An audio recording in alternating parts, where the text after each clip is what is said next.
গর্ভবতী নারীরা তারা যদি রোজা রাখতে অক্ষম হন সেই ক্ষেত্রে আসলে তারা কি করতে পারেন?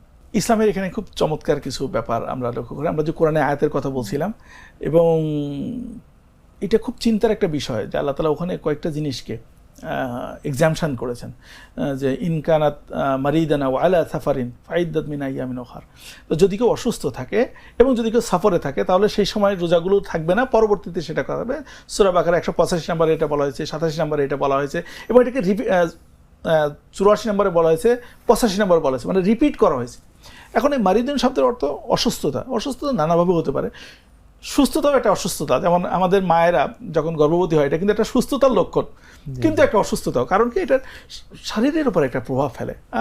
আমাদের ফকিগুন যেটা বলেছেন যে এই প্রেগনেন্সি যদি নর্মাল হয় এবং সে যদি রোজা থাকতে কোনো কষ্ট অনুভব না করে, বা এই রোজা থাকার কারণে তার যে ভ্রূণ বা ফ্যাটাল যেটা আছে, সে বাচ্চা যেটা আছে, তার যদি কোনো ক্ষতির না সম্ভাবনা থাকে তাহলে রোজা থাকতে কোনো সমস্যা নেই। কিন্তু যদি এরকম আশঙ্কা থাকে, এই আশঙ্কা কিন্তু ওই ব্যক্তি ডিসাইড করবে না।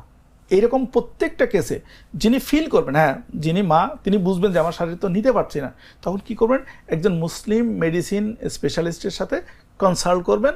সে যদি বলে যে এটা আপনার জন্য হার্মফুল, তাহলে অবশ্যই আপনি রোজা থাকবেন না, এবং তখন আপনার রোজা না থাকাটাই আপনার উপরে ফরজ। তখন আপনি কি করবেন, যখন সুস্থ হবেন তখন আপনি রোজা থেকে দিতে পারেন, অথবা এটার জন্য ফিদিয়াও দিয়ে দিতে পারেন। আল্লাহ এই সুযোগ কিন্তু দেখেন, এই বিধানটাকে কঠিন করে নাই। কিন্তু কাজা রাখার সুযোগ থাকলে কি ফিদিয়া?